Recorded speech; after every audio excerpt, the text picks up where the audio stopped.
Thanks for that prayer, Dutch. And John, thank you for your picking out those songs. If you noticed, the last song we sang there was about being ready when the Lord comes, and that is language taken from the end of Mark 13. And I think I may have told you last week, Mark 13 is going to be an interesting study.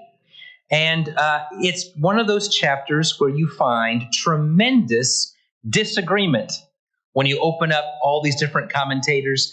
What's going on in this chapter? It's actually kind of difficult. But I think we're going to try to find at least an avenue forward. I'm going to lay out for you some options. Try to make the arguments for those options. And then let Mickey Hickson answer which one is the right answer, and then we'll be done. I want to start in verse 30. Mark 13, verse 30.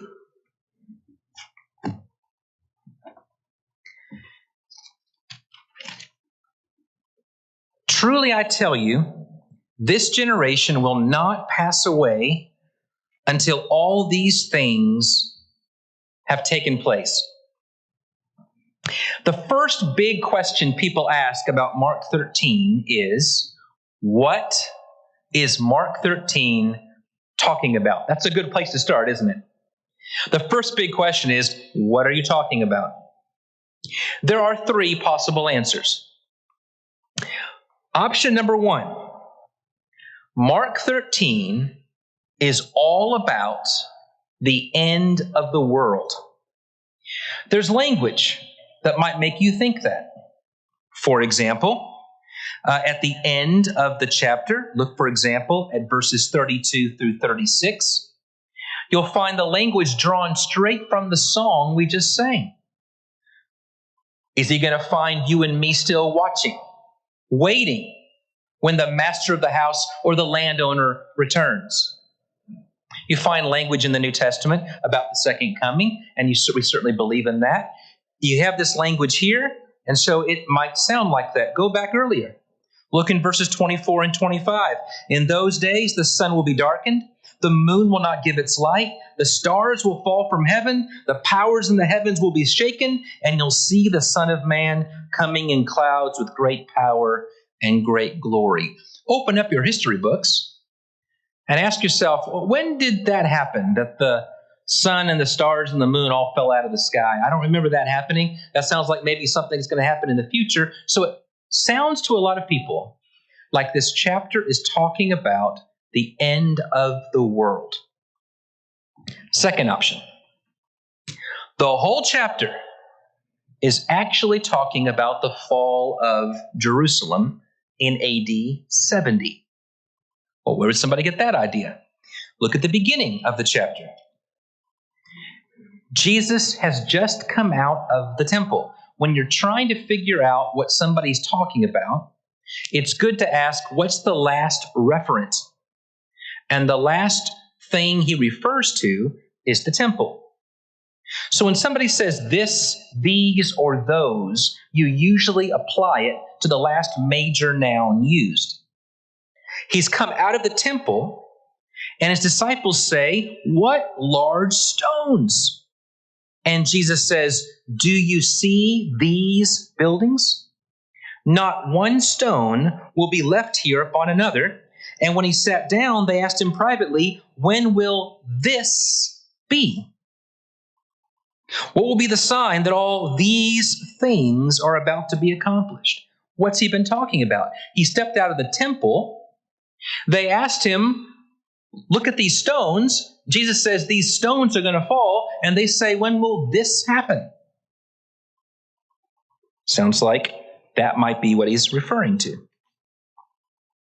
Option number three, you should draw a line somewhere in the chapter, and part of it is talking about the fall of Jerusalem, and part of it's talking about the end of the world. Now, if you're asking, okay, which of those three options do the teachers you trust the most take? The answer is yes. I'll try to lay out the arguments. I am going to tentatively, please hear that, tentatively take the third option. I'm always open to learning. I have doubts about it, but I'll lay out the argument because so far I'm about 51% on there for that one. Let me start with verse 30. The first thing he says is, truly I tell you, this generation will not pass away. The Greek word for generation, genea, is used 43 times in the New Testament. 17 of those 43 times, you have the phrase, this generation. So you just start looking it up. You start going through your New Testament. What is the Bible talking about when it speaks of this generation? Take my word for it. Almost always, I would say always, but then there's this passage, the one that we're in dispute about. Almost always, generation means literally generation. About every 40 years, there was another generation. So when Jesus speaks about a generation, he almost always refers to the people standing there who's going to pass on to another generation within 40 years. This generation specifically seems to be the people to whom he's speaking, almost always. The second thing I want you to notice is he says, these things. Do you see that phrase, these things, plural? You'll find the plural in a couple of places. You find the plural, go back in the same chapter, you'll find that phrase, these things, or those days. And every time that phrase is used in Mark, it seems to be referring to something that you can calculate, something you can count on. This plural phrase, these things. Look back at verse 24. In those days. Look at verse 19. In those days. In verse 20. If the Lord had not cut short those days. The phrase, these things and those days appears starting in verse 1 all the way to verse 30. And then after verse 30, the language shifts from the plural to the singular. Notice in verse 32, but about that day, that hour, nobody knows. It's even more clear in Matthew 24, but I'm trying to stay out of the other Gospels and just stick with Mark. But if you can see the parallel verse in Matthew 24, if you draw a line there, you'll see the phrase, these things or those days, over and over again until you get to that. And then after it, it's all singular. But that day, that hour, looks as if there's a language shift. Third thing. Look in verse 32. Verse 32 begins with the word but. In the Greek, it's actually two words put together that end up meaning but in the English. That almost always means a significant change of topic in the New Testament. Think about Paul when he's writing the letter of 1 Corinthians. You remember each chapter flows into the next chapter, and then you get to chapter 7, verse 1, and Paul says, well, now I want to talk about that list of questions you asked me. That long, long text that I had to keep scrolling through because you had all these interesting questions about marriage and what happens in this situation, that situation. That shift in tone, that shift in topic begins with those two Greek words, which we translate most Bibles, now concerning. But it's actually the same thing. But now I want to talk about this. It's used once in the Gospel of Mark itself. Back in Mark 12 and verse 26. Remember how this is the series of 4 questions. One of the questions was about the resurrection. The Sadducees who don't believe in the resurrection say to Jesus, suppose that a woman has a husband and he dies. And so the husband's brother marries her, and then he dies, and then the husband's brother marries her, and he dies. They had 7 brothers. They all die, then she dies. Who is she going to be married to? in the resurrection? And Jesus answers that particular question. He talks about how they're not going to be given in marriage. They'll be like the angels in heaven. But he wants to shift to deal with the question about whether resurrection is really something you should believe in. And he says, but now concerning the resurrection. And he begins with these two Greek words that are put right here. So what I'm trying to lay out here is verse 30 says, this generation, everything I've said up till now applies to this generation, which almost always means the people I'm talking to. Second, he shifts in language from plural to the singular at this verse. And third, if you count verse 32 as part of the transition section, this is the normal language for I'm shifting gears. Okay. Number 4, the shift from these things to that day isn't just something significant in Mark 13. That day is a very important phrase throughout the New Testament for Judgment Day. 1 Corinthians 3 and verse 13. 1 Thessalonians 5 and verse 4. And 2 Timothy 1 and verse 12. A couple of examples where it means Judgment Day. How about in the Gospels? Matthew 7 and verse 22. Matthew 7:22 is the end of the Sermon on the Mount. And Jesus says, many will say to me in that day, Lord, Lord, didn't we prophesy in your name? And I'll say, depart from me. Do you understand the argument so far? That there seems to be language here that if there's a shift, this is the way you would signal it. So this is why I think there's a case to be made, maybe a strong case, that this is what you do when you're shifting gears.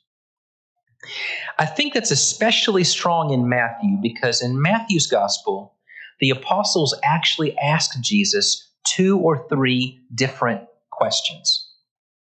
In Matthew's version, the apostles say to Jesus, when will these things be? And what will be the sign of your coming and of the end of the world? Almost like it sets him up for, I've got several questions where you deal with them in order, and the argument is that's exactly what he does. Deals with them in order. Mark is not that clear. In Mark's version, it looks as if they ask one question. Go back to Mark 13, verse 4. Tell us, when will this be, and what will be the sign that all these things are about to be accomplished? The best argument I can make, if you want to go with this third version, that Mark is actually answering 2 different questions, even though the apostles are asking one, is that from the apostles' perspective, they wouldn't have thought that those were 2 different things. But from Jesus' perspective, they are. Let me explain. If you're a Jew who's been keeping the law, you've been reading the Old Testament, you've been reading the prophets, you know that the temple is the house of the Lord. You know that Israel is God's holy land.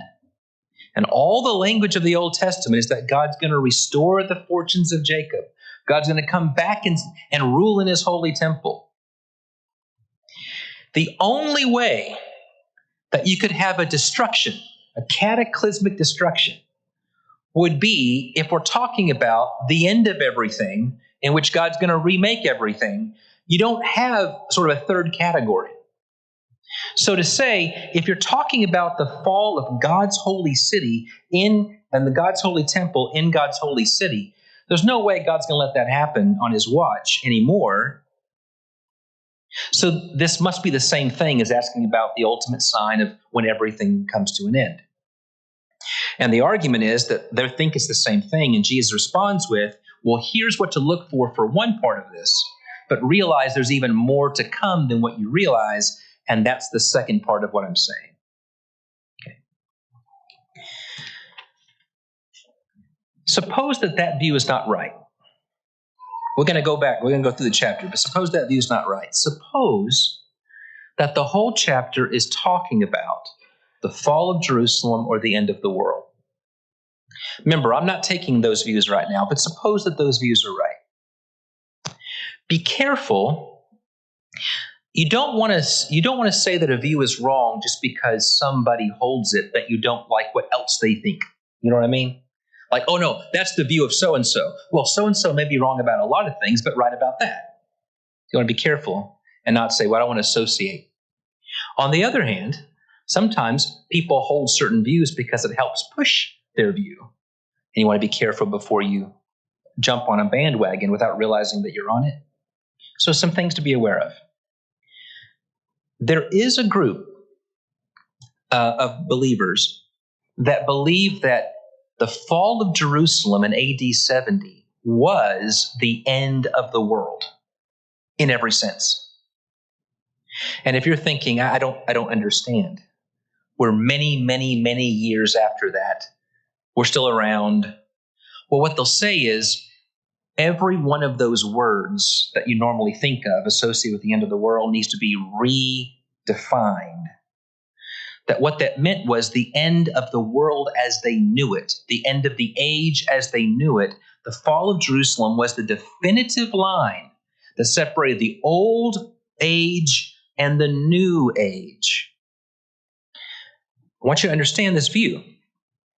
It doesn't think that the Lord's going to come back because he already has. There is no second coming. It's already happened. He came in judgment in AD 70 in Jerusalem. That is not, in my opinion, a biblical view. Hebrews 9 and verse 28 says, Christ will appear at a second time, and his coming at a second time is to save all those who believe in him. This is a universal declaration. When Paul writes the letters to the Thessalonians, not in Jerusalem, could care less what happens in Jerusalem. He tells them to look forward to when the Lord comes back on the day of his coming to rescue them. This has been a standard view in all Christian groups going all the way back. Look at the earliest Christian creeds that have always kind of defined the central teachings of what Christians think anywhere at any time, and he's coming back to judge the world has been in there. So, if this chapter is entirely talking about the fall of Jerusalem, which it could be, don't think that means that there isn't also other scriptures about the end of the world that's different than this. There are. You can believe this chapter is about the fall of Jerusalem and not hold to the view that that means every verse in the New Testament about the second coming has already happened. Do you understand what I'm saying? Okay. Then what if you think the whole chapter is talking about the end of the world? Be aware that there are some people who think that this chapter is laying out very detailed things to look for. And by looking for these signs, you can tell that the world's about to end. And some people have used that and have created some real frenzy over the years. Because most of the things he talks about are things that usually happen almost any time there's a major battle. So if there's a major battle in your lifetime, you will think that it's talking about that. And there's, I can tell you stories of religious groups that have done some interesting things thinking, okay, this is it. And then it failed. And then they made another prophecy and then it failed. But if it is talking about the end of the world, just be aware, most of the signs, things to look for, are things that you would generally see in any major cataclysmic event. And so I wouldn't necessarily want to take to the bank the idea that that means that I can tell you for certain when the Lord's coming back. In fact, I'd be careful to do that because in Matthew's version, Jesus says he's coming like a thief in the night. When's the last time a thief sent you a detailed list of what to look for leading up to when he's about to break into your house? Thieves don't do that. So all I'm saying is there are good, conscientious Christian thinkers who think the whole chapter is about the fall of Jerusalem, and there's some who think the whole chapter is about the end of the world. And you can believe either of those and not necessarily go to what I would call an extreme view. But there are also extreme views that will use their reading of Mark 13 to defend their position. Does that make sense, what I'm saying? Tony, did that make sense? You sure? Okay. So let me see if we can go verse by verse. And as you know, I will be operating out of the third view, which is that, tentatively, I want to say, that leading up to verse 30, seems to me that his primary concern is the fall of Jerusalem. That does seem to be the question on their minds. They come out of the temple, and he says, what large stones, what large buildings. You remember that our chief witness for what happened at the fall of Jerusalem was a man named Josephus.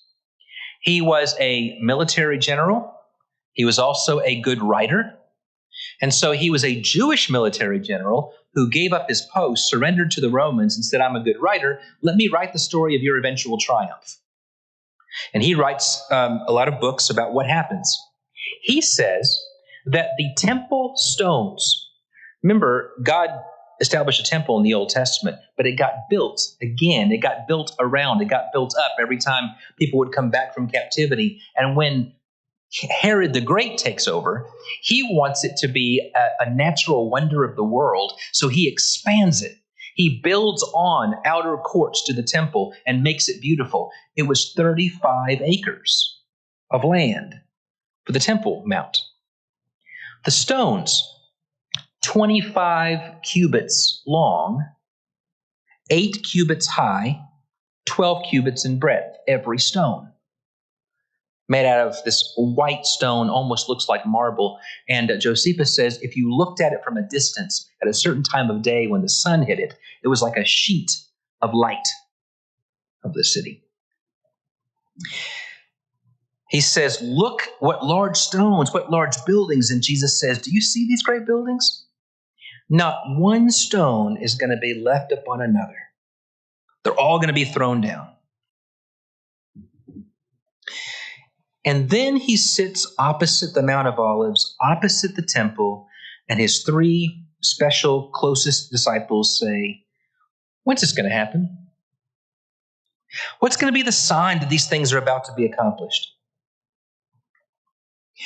And then Jesus begins to answer the question. Beware that no one leads you astray. Many will come in my name and say, I am he, and they will lead many astray.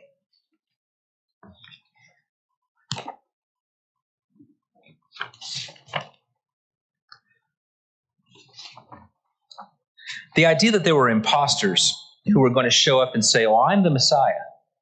You know, the phrase I am he is also I am, the name of God. This prediction that there's going to be people who show up and say, I'm the Messiah, I've got the way to go. This happens, the Old Testament predicts this a lot.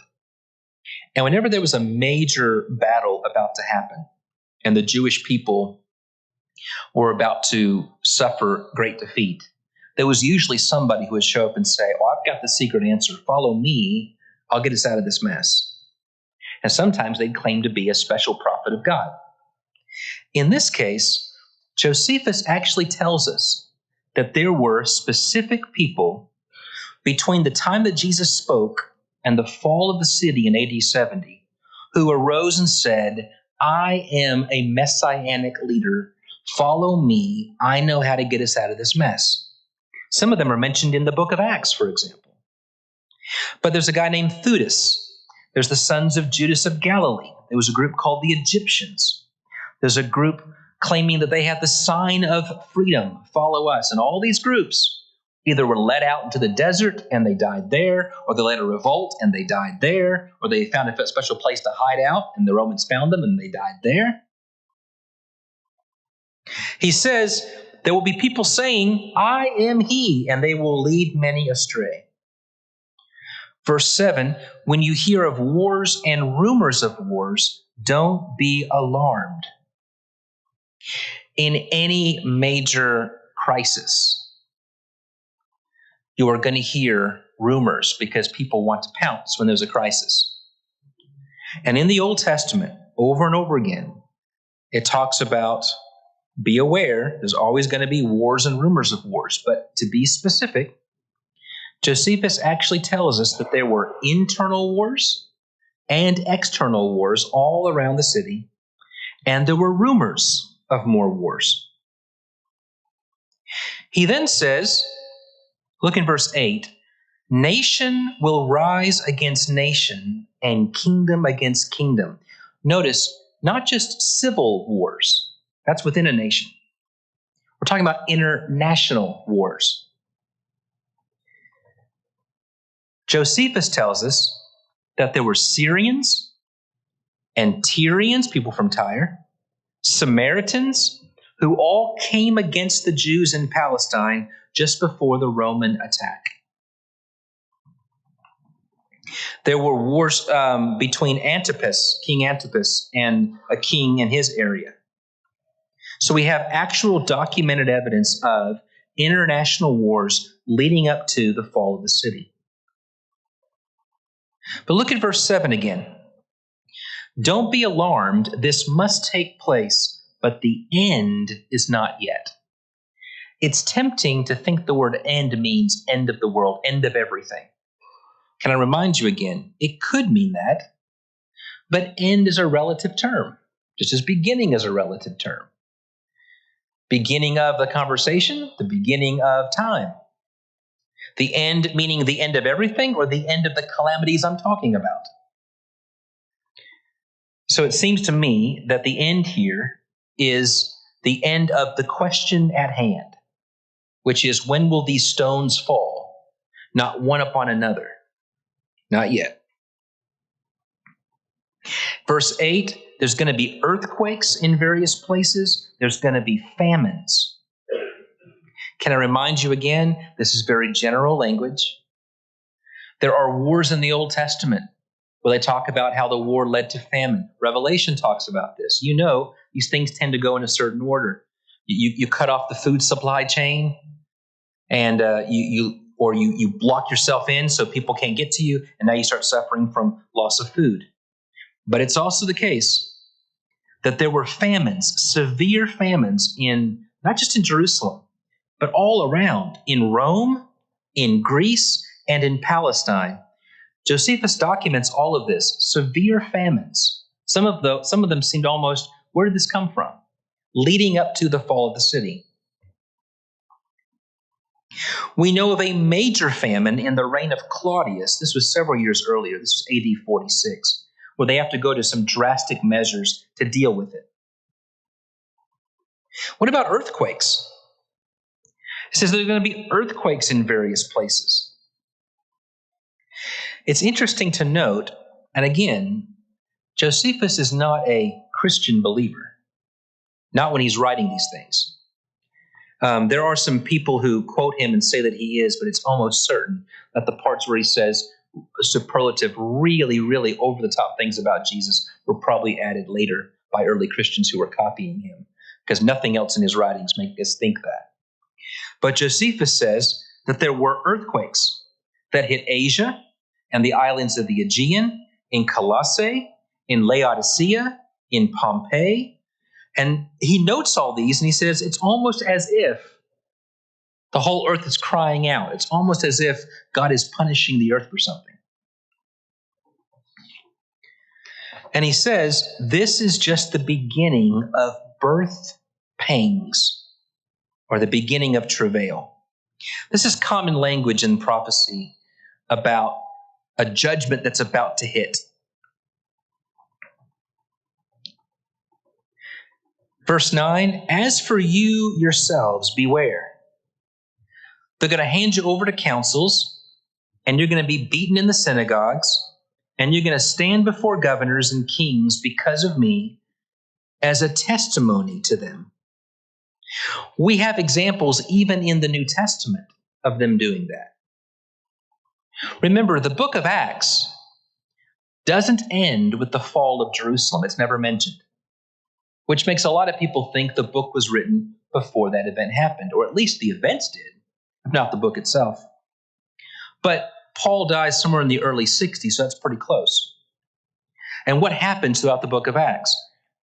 The disciples appear before kings, they appear before governors, and they announce the testimony that God wants to accept Gentiles as well as Jews. If you're wondering why all the fuss about the fall of Jerusalem anyway, even if that's a theory, why does he spend a whole chapter on it? Well, he spends more than that.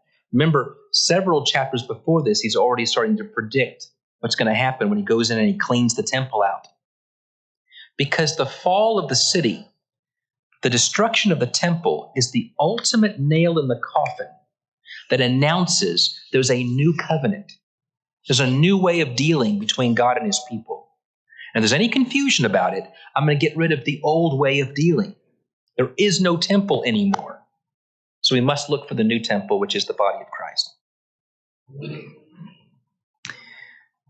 It says, you're going to stand before governors and kings because of me as a testimony, and the good news must first be proclaimed to all nations.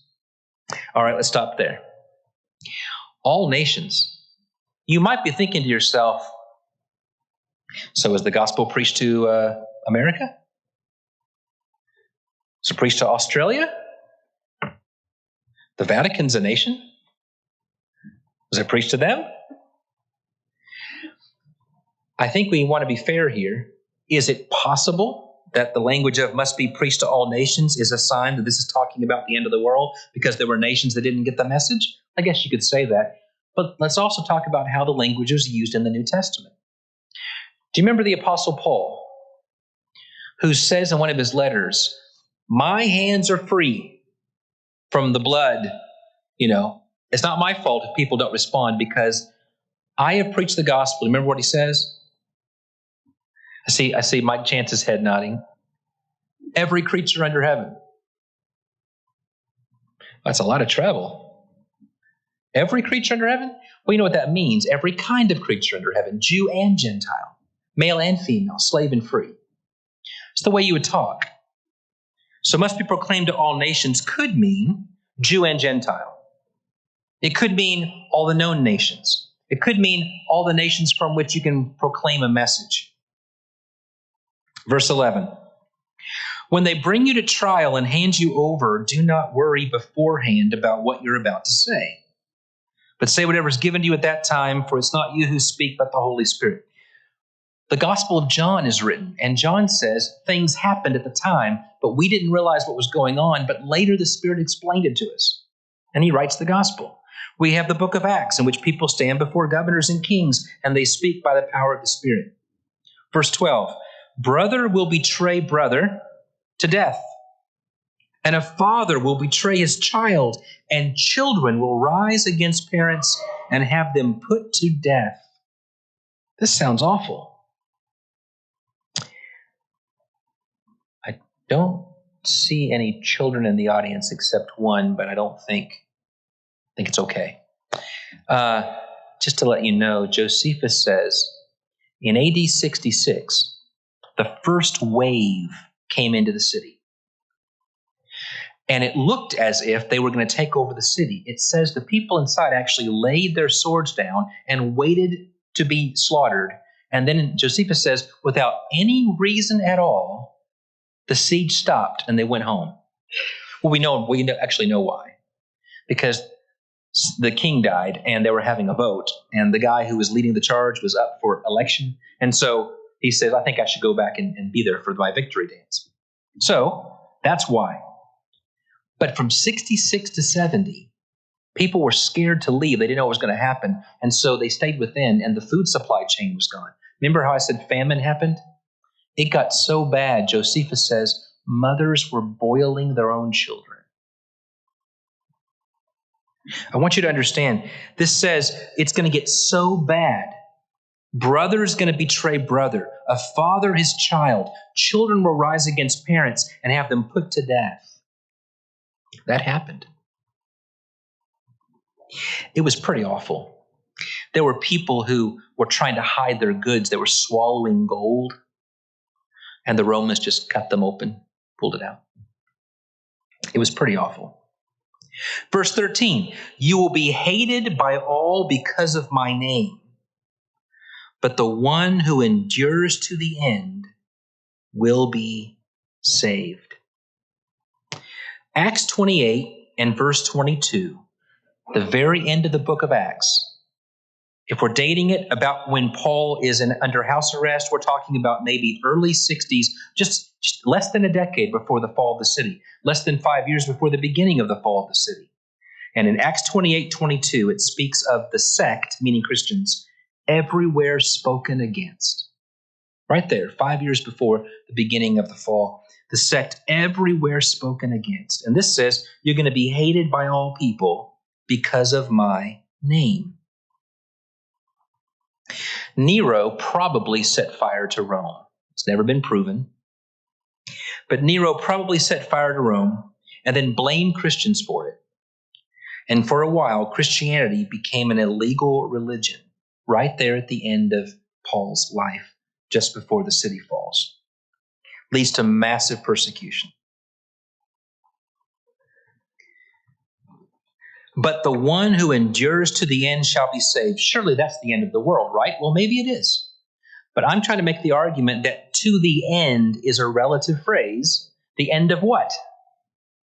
And if he means enduring to the end of this ordeal will be rescued, or it could be a general phrase like we have in the Old Testament. It's just, look, you can make it. No pain, no gain is a general phrase that may refer to the specific thing you're talking about, the pain you're talking about, or just in general.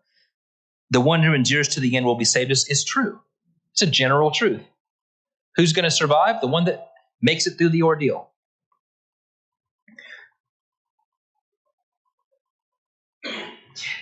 If you are curious if there's any sort of Josephus connection here, there is. There is zero evidence that a single Christian perished in the fall of Jerusalem. I talked about all these people that got slaughtered and killed. There's no evidence a single Christian died in the fall of Jerusalem. How did that happen? I'm glad you asked. We're about to get to it. Verse 14. Jesus gives the Christians a clue about when they should get out of Dodge. And it's pretty clear that the Christians caught on to it and did just that. He says, when you see the desolating sacrilege, some Bibles say the abomination that causes desolation. That's not a whole lot easier to understand. In fact, it's so hard that the Mark who's writing it puts in parentheses, I'm really sorry about this. I hope you understand what I'm talking about. That's my paraphrase. What he says is, let the reader understand. And I'm thinking, this is the problem, Mark. I don't understand. When you see the desolating sacrilege, when you see the abomination that causes desolation, standing where it shouldn't be, let the reader understand. Then let those who are in Judea flee to the mountains. It's cryptic language. The other Gospels actually help make it clear what he's talking about. Mark's version is the hardest one. Matthew says, when you see the abomination that causes desolation standing in the holy place. That helps a little bit, because this says, when you see it standing where it shouldn't be. Well, where's that? Matthew's version says, in the holy place. Okay. But Luke makes it extremely clear. Luke says, when you see Jerusalem surrounded by the bad guys, leave. When you see Jerusalem surrounded by armies, let those who are in Judea flee to the mountains. Okay. The abomination that causes desolation, the desolating sacrilege, this starts in the book of Daniel. Daniel predicted that there's going to be something called the abomination that causes desolation. Remember how I said there was writing between the Old and the New Testaments? And that this writing helps us understand what people were thinking about when you get to the New Testament? And I told you about this family called the Maccabees. I mean, if they made comic books at the time, the Maccabees would be major superheroes. The Maccabees are the ones who break through the camp. They clean off the altar. They rededicate the temple. They begin Hanukkah. It's a big deal. Well, that actually was interpreted as what Daniel was talking about, whether they're right or not. They said, this is what Daniel was talking about, because Antiochus the fourth Epiphanes, remember how I said the Maccabees are the heroes, but Antiochus, he's like Darth Vader. I mean, that's a great name for a bad guy. Antiochus the fourth Epiphanes. He takes over. This is 167, 168, and he says, BC, and he says, just call me God. I'm going to go into the temple. What do you do here? You worship Yahweh? Let's change it. Let's worship Zeus. Let's worship Jupiter. Let's change the name of the city to some pagan name. And what's that big thing there? Well, that's the altar, the sacred altar for Yahweh. Okay, let's sacrifice a pig on that altar. People at the time thought that's what Daniel was talking about. That's the abomination that causes desolation. And the Maccabees fixed it. And they said, praise God, this is the fulfillment. That's what they thought. Jesus quotes that same passage and says, expect to see that. And they're thinking back to what happened in the Maccabee period. So it makes perfect sense to me that when Jerusalem gets surrounded by armies and they're going to break into the temple, and the temple is going to be turned back into a Roman place to worship, they saw the connection of that and what happened under the Maccabee period. And so Eusebius, who's an early Christian historian, says, when they saw Jerusalem surrounded by armies, and they believed that that meant that Rome was going to take over the temple and make it unholy again, every Christian ran to the city of Pella. It may very well be exactly what Jesus was just pointing to. In verse 15, the one on the housetop should not go down or enter the house or take anything away. The one in the field should not turn back to get a coat.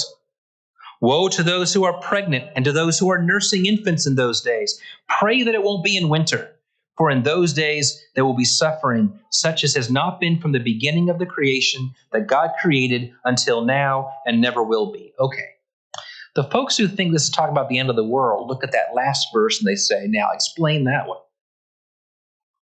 It's never been worse. It'll never be worse. Explain that one. Okay? Remember, I don't have a real dog in this fight, so okay, maybe that's what he's talking about.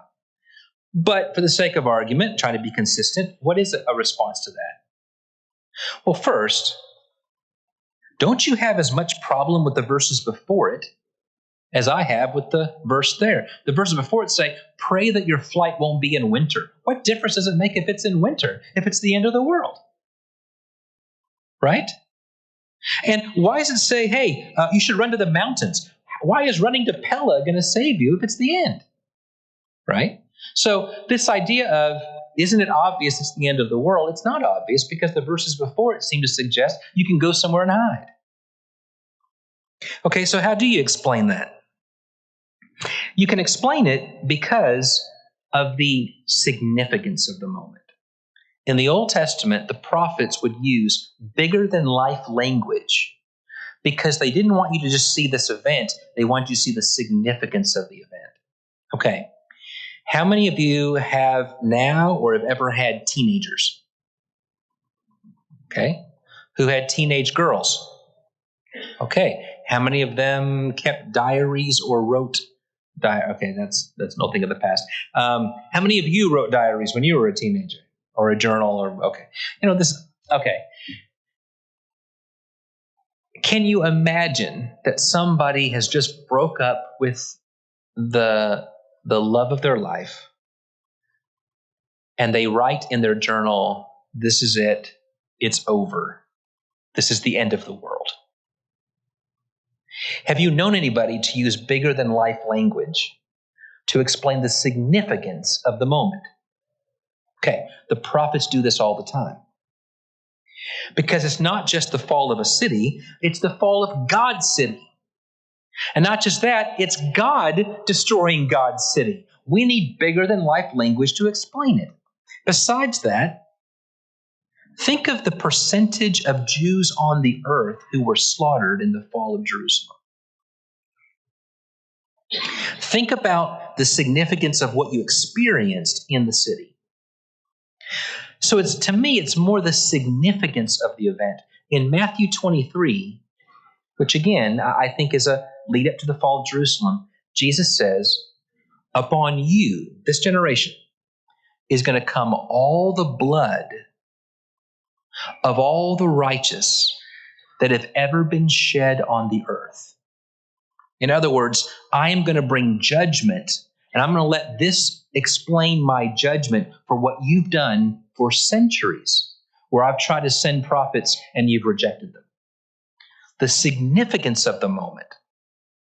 Matthew 23 says, all the blood of the righteous ever shed will be found in this moment upon this generation. Okay, I've got a few minutes. Let me skip down. In verses 24 and 25 and 26, we have these verses that are very difficult to see as the fall of Jerusalem. It says the sun's going to be darkened, the moon won't give its light, the stars will fall from heaven, and you'll see the Son of Man coming in clouds. I mean, come on, Nathan. How could he be clearer? This is clearly the end of the world. Is it? In Isaiah chapter 13, most everybody's Bibles will tell you this is a prophecy against Babylon. And in Isaiah 13, Isaiah says, what's coming is going to be birth pangs. What's coming is going to be difficulties and famine. And then he says, the sun will stop giving its light. The moon will roll back like a scroll. The stars will fall from the sky. This is the language in the prophets for when God shows up in judgment on a city. It's right there in Isaiah 13. It's in Isaiah 14. It's in Isaiah 34. It's in Zephaniah chapter 1. It's in Joel chapter 2. This is the language for when God shows up to destroy Babylon. It's now so significant that Jerusalem has become Babylon. And so we have this language. Now, I told you that it's possible that verses 32 through 36 is a shift to the end of the world. The strongest case I have is that now that he's given us all these things to look for, he switches to that day and that hour I don't know. And in Matthew's version, it's going to be like a thief in the night, which doesn't give you anything to look forward to. So let me end on this note. Whether or not Mark 13 is talking about one thing or two things, there is going to be a second coming. And we ought to be alert, because when the Lord comes back, he's coming back and he wants to find us faithful. Let the fall of Jerusalem be a lesson. When God shows up in judgment, it's severe. It's severe. But he always looks out for his faithful, and he gives you opportunity to escape the danger. Remember the book of Hebrews. When you hear his voice, today is the day of salvation. Don't harden your heart. Jesus is crying out to all of us. Find the way of escape. That does not have to be your end when the Lord comes back. It can be a glorious end. 1 Thessalonians says, when the Lord comes, there will be judgment and wrath for those that don't know him. But for those of us who do, peace and rest.